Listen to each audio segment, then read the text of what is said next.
大圣淘沙计划不是单纯增加几个景点，而是新加坡对未来20年城市功能和旅游结构的一次调整。周边国家正在持续扩充旅游供给，马来西亚推动 Visit Malaysia 2026，泰国和印尼也在加快大型综合项目、会展设施和度假产品布局。对新加坡这样的城市国家来说，旅游竞争不只体现在游客总量，更体现在停留时长、消费强度和城市品牌的稳定性。圣淘沙与南部海岸线的再开发，核心作用就在于延长游客停留时间，增加住宿、娱乐、餐饮、零售和会展消费，并把原本以港务为主的土地转向更高附加值用途。这项计划对应的并不是短期客流波动，而是新加坡在区域旅游和城市竞争中的长期位置。这项规划要放在新加坡南部海岸线重组的背景下理解。2019年国庆群众大会上，李显龙提出布拉尼码头未来将搬迁，南部滨海地带将释放新的发展空间。更早之前，新加坡已经决定把主要集装箱业务逐步集中到大士港。大士港全面建成后，南部原有港口和码头用地将陆续退出传统航运功能，为城市更新腾出土地。当前公开方向是把圣淘沙和布拉尼岛连成一体，形成约620公顷的连续开发区域，整体时间线延伸到2045年前后。对新加坡而言，620公顷临海土地规模很大，位置也极为稀缺。这些土地靠近市区、邮轮码头、樟宜机场连通网络和成熟商业区，具备转向旅游、休闲、居住和城市公共空间的条件。政府在这里处理的重点是土地机会成本。港务功能迁移后，原有土地需要承载更高附加值的用途，才能匹配新加坡整体经济结构升级。大圣淘沙因此不仅是旅游项目，也与港口搬迁、土地再定价、城市品牌更新和国际资本吸引力相连。放到区域环境中看，这一安排与周边国家扩张旅游供给的节奏基本同步。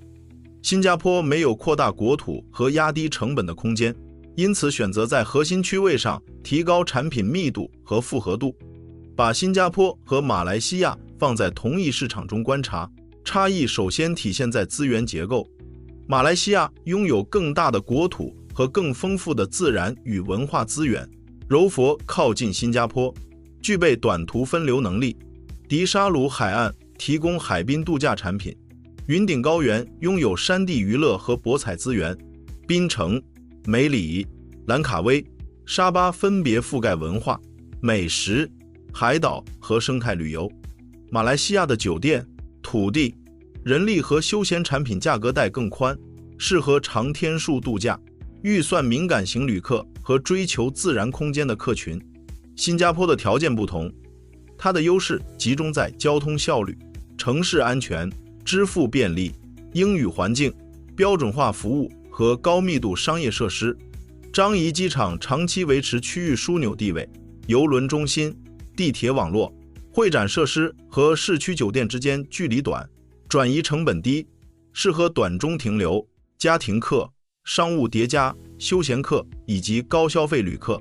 两地并不是同一种产品。马来西亚更接近多节点、长线型休闲目的地，新加坡更接近高密度城市型目的地和区域入口。新加坡采取的策略也因此比较明确：一是持续优化接驳效率，把机场、市区、滨海湾、圣淘沙和邮轮码头之间的通达时间压缩到较低水平；二是通过免签和便利入境政策维持转机及短驻优势，并与航空网络和邮轮航线联动；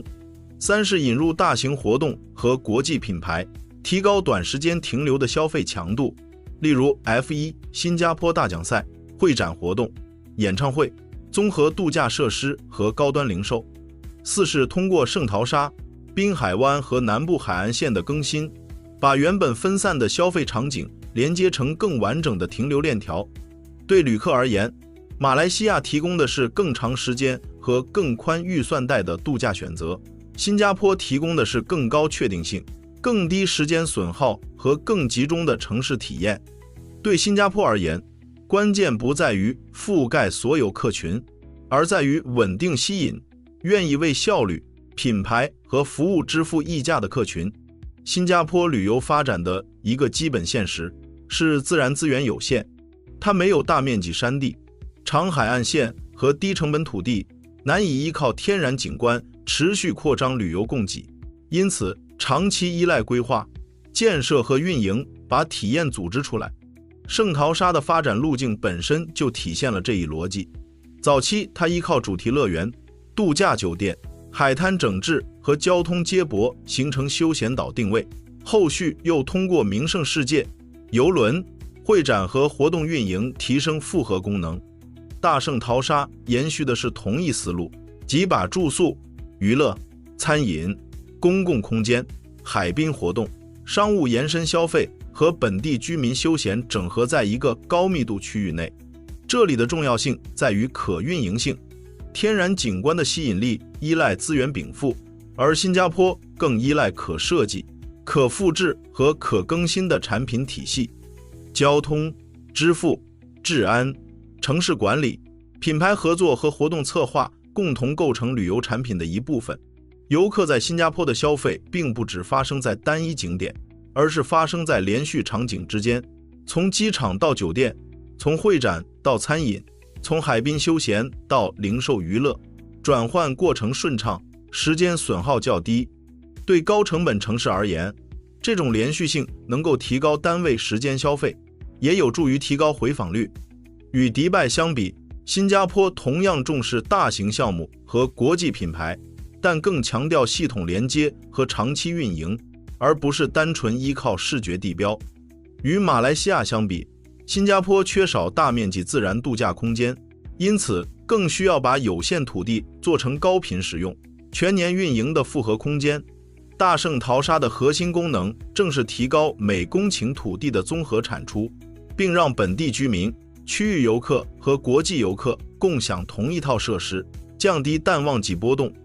这项规划能否取得长期效果，取决于几个持续性的条件。第一是内容更新速度。旅游项目的竞争已经从建设阶段转向运营阶段，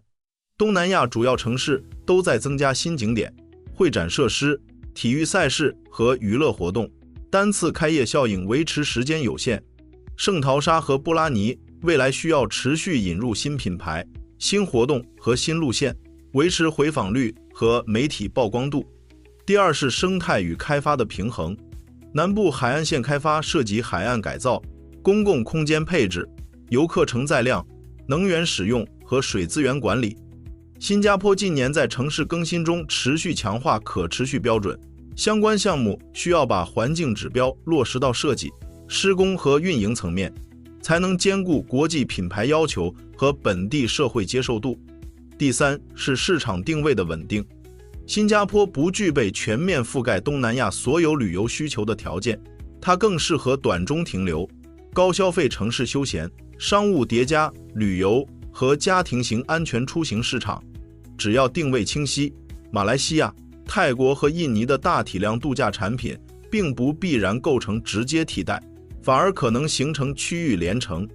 新加坡的任务是把自身作为入口城市和高密度消费节点的角色做深，而不是在价格和空间上与周边国家展开同质化竞争。大圣淘沙未来的效果，最终仍然要看运营内容、环境治理和市场定位三项因素能否长期保持一致。回到整体层面，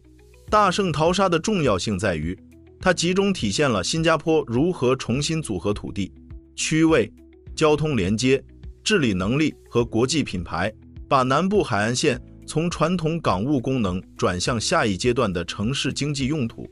这项计划与旅游有关，但范围明显更大，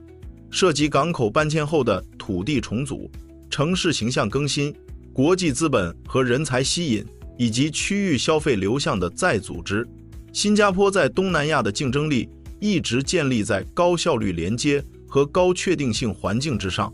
随着周边国家持续扩充旅游和城市功能，新加坡需要在有限空间内继续提高复合开发能力。圣淘沙和布拉尼的整合是这一思路在南部海岸线上的集中体现，它既服务旅游收入，也服务城市更新和长期品牌管理。项目的成效不会由单一景点数量决定，而会由整体连接效率、产品更新能力、环境治理水平和市场匹配度共同决定。这也是大圣淘沙在新加坡发展战略中的实际位置。